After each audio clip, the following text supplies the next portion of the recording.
consulta previa, y en fin, creo que estaban pidiendo también la salida de Pacific Stratus, etcétera.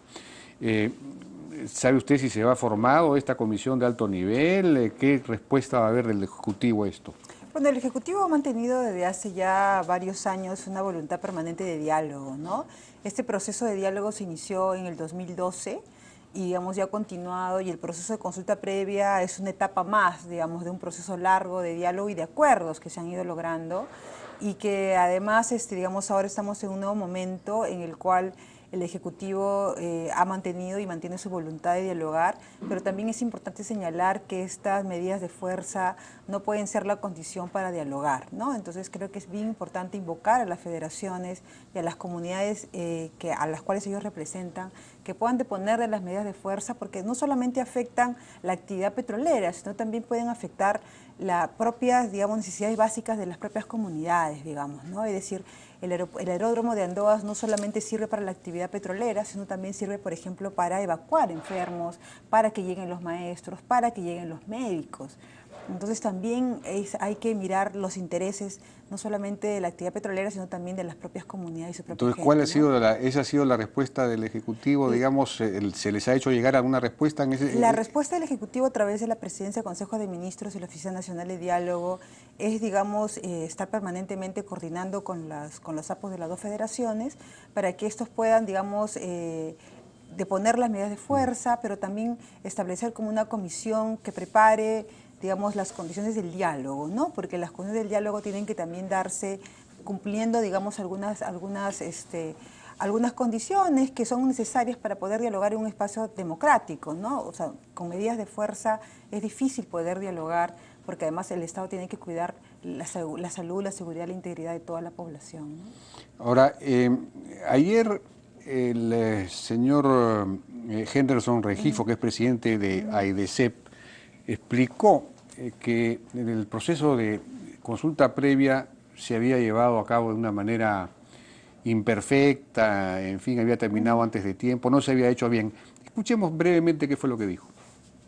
La consulta previa, ese diálogo con los pueblos indígenas, el gobierno peruano no ha generado las condiciones para hablar y dialogar con los pueblos indígenas. Es decir, hay una consulta previa mal hecha, una consulta que no se ha implementado, una consulta previa que está inconclusa, porque no se ha terminado el diálogo con los pueblos indígenas. Aquí ha habido una imposición para tomar decisiones y se ha hecho de manera acelerada, apresurada, para tomar las decisiones y dar las concesiones del lote 192. Ese es su argumento. Sí, yo creo que acá hay también que señalar que hay varias cosas que informar, ¿no? La primera es que, como yo le decía, desde el 2012 hay un proceso de diálogo y en este caso, en la atención de estas comunidades que han reclamado por justos derechos, ¿no? El Estado ha estado dando respuestas. Una respuesta clarísima fue el acta que se firmó el 10 de marzo con las 4 federaciones de las cuencas del Marañón, de Corrientes, del Tigre y del Pastaza, donde el Estado ha comprometido una bolsa de más o menos 150 millones de soles y está en plena ejecución. Hay compromisos de salud, por ejemplo, a través de la direza Loreto por 22 millones de soles, de Ministerio de Vivienda de cerca de 50 millones de soles. Entonces, hay acuerdos que se han firmado y están cumpliendo y están en plena proceso de implementación. Hay un fondo semilla que por primera vez se ha dado para el tema de remediación ambiental en el caso de la empresa no pueda cumplir en el tiempo que le corresponde. Entonces, hay eso también. Luego, en el tema de consulta previa, como se ha señalado, el proceso de consulta previa es un proceso que tiene etapas definidas y que además busca siempre marchar con un tema de consenso, ¿no? Entonces, un tema importante es que el plan de consulta previa aprobado en mayo de este año, ¿no es cierto? Y tomar en consideración que el proceso de consulta previa inicia este año, porque fue una condición de las federaciones que primero se llegaran a acuerdos en relación a los 5 puntos que ellos demandaban para iniciar la licitación y el proceso de consulta. Entonces, cuando se habla de que los tiempos son ajustados, también tiene que ver con los tiempos que las propias federaciones pusieron para poder empezar, ¿no? Claro, ellos pusieron como condición que se resolvieran esos temas. Esos 5 puntos, digamos, remediación, titulación, saneamiento y digamos, entre y esos otros, se resolvieron, ¿no? digamos, entre Esos se comillas. resolvieron el 10 de marzo de este año. Ya. Uno de los acuerdos de ese 10 de marzo de este año fue las federaciones expresan su conformidad con el inicio del proceso de participación ciudadana a partir del 19 de marzo y con la licitación del lote 192 a cargo de Perú Petro y simultáneamente al proceso de consulta previa solo para el caso del lote 192. Eso fue en 10 de marzo de este año. Producto de eso es que se firma el plan de consulta por consenso también, donde se establece el plazo. Digamos, no es que nadie, no todos estamos consensuados alrededor de cuándo es que este proceso culminaba. ¿Y por qué tenía que culminar, digamos, porque el 29 de agosto cambiaba de operador y tenía que emitirse la norma del decreto supremo que autorizaba esa operación? Claro, la consulta previa era precisamente para esa licitación. Por eso es previa, digamos, ¿no? Es previa a la medida administrativa que el Estado va a tomar. ¿Y cuál es la medida administrativa que estaba siendo consultada acá? El decreto supremo, ¿no es cierto?, que autoriza la operación. Entonces, eso obviamente era necesario, un requisito indispensable para que el operador de este contrato por 2 años pudiera firmar ese contrato. Pero creo que más allá de eso, lo importante es que el Estado nunca ha dejado de la voluntad de diálogo y que se ha mantenido y ha logrado acuerdos concretos. Tanto así es la voluntad de diálogo que luego de firmados los acuerdos, solo con esas 2 federaciones, se invoca nuevamente a reuniones de diálogo con las otras 2 federaciones, porque ya habíamos llegado a preacuerdos, que era simplemente la posibilidad de cerrar esos preacuerdos.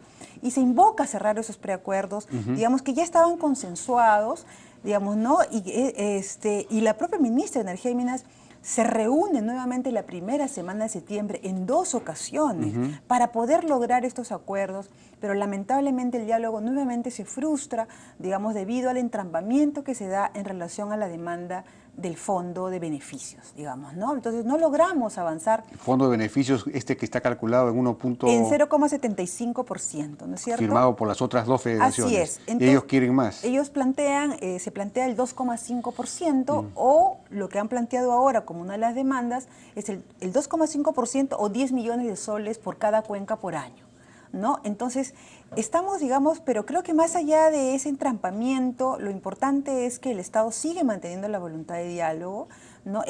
Y ellos han tomado entonces este lote que para, digamos, para exigir eso. Sí, yo lo que creo es que las comunidades, digamos, a las que ellos representan, tienen que conocer que el Estado tiene compromisos que, digamos, que están suscritos y a los cuales está obligado y está comprometido y los está haciendo. Digamos, porque es el justo derecho también de ellos ser atendidos, ¿no? En todas las demandas que plantean.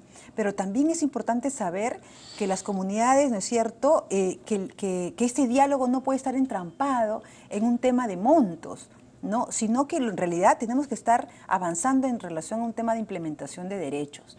Y creemos que el mecanismo de beneficio directo, que por primera vez se ha logrado en un contrato petrolero, es importante reconocerlo como un avance en un ejercicio de derechos que ellos mismos han planteado, pero no entramparnos entonces, y dejar avanzar el diálogo. Hay, digamos, asesorías radicales acá, hay un radicalismo, hay un elemento político en este asunto. Nosotros no hemos identificado, digamos, algún actor o partido político detrás, digamos, de algún tipo de este movimiento. Lo que sí creemos es que hay, digamos, una medida que está perjudicando a todas las comunidades que son, digamos, que están, por ejemplo, en el área de influencia del lote, que son 25 y son aproximadamente 3.000 personas, ¿no? O sea, un fondo del 0,75% que va a un fondo directo les va a permitir que tengan un fideicomiso privado para que ellos puedan decidir en proyectos que consideren de vital importancia para ellos, además de los que ya el Estado está proporcionando. Pero si a eso le falta, digamos, terminar de completar alguna posibilidad de acuerdos, digamos, que ellos sientan que son necesarios para garantizar más derechos, entonces nuevamente tendremos que volver a sentarnos. Pero lo importante es que para volver a sentarnos tenemos que reconocer que las medidas de fuerza se tienen que deponer. Ahora, sostuvo ayer el presidente de AIDESEP que los que firmaron, las 2 federaciones que firmaron, son las que no están en el área directa de influencia del lote 192. En cambio, estas 2 que no firmaron y que son las que en buena cuenta están actuando ahora y han tomado el lote 192, son las que sí están en el área de, digamos, de influencia directa y las que más han sufrido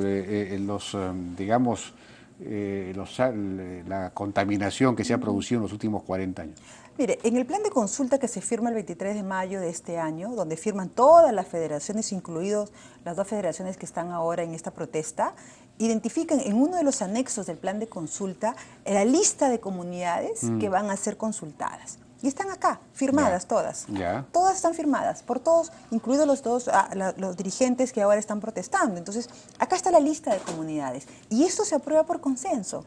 Es decir, nosotros como Estado respetamos la representación, ¿no es cierto? Y por eso es que partimos, digamos, de estos acuerdos, digamos. Nosotros no sacamos comunidades, no las inventamos, las comunidades están ahí. Claro, ellos han firmado, así es. Y estuvieron de acuerdo con los plazos y todo. Y además estuvieron de acuerdo con quienes participaban en el proceso de consulta. Acá está, son la lista de 25 comunidades que han participado porque son Ahora, comunidades del área directa del lote. Parece ¿no? que no se, digamos, no hay una conciencia clara de que el proceso de consulta previa no es vinculante, digamos, en teoría busca llegar a un acuerdo, pero si no se llega a un acuerdo, el Estado tiene que tomar una decisión.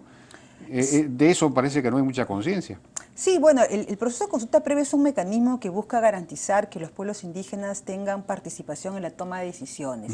Y obviamente a través de un diálogo, y como todo diálogo tiene que hacerse bajo determinadas reglas, digamos, ¿no? Y parte de las reglas de ese diálogo es la posibilidad de llegar a acuerdos por consenso. Pero también parte de la posibilidad del diálogo es que no llegues a acuerdos, digamos, ¿no? Por diferentes razones. Pero también eso hay que respetarlo. Es decir, hay que respetar la posibilidad de llegar a acuerdos como la posibilidad de no llegarlos.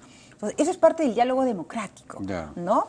Entonces, y además, como se señalaba, lo importante del tema de la consulta previa es que no hay que olvidar que es un derecho demandados por ellos mismos históricamente y que ahora lo que hay que hacer es protegerlo también, porque nosotros, este es el 9º proceso de consulta previa en hidrocarburos.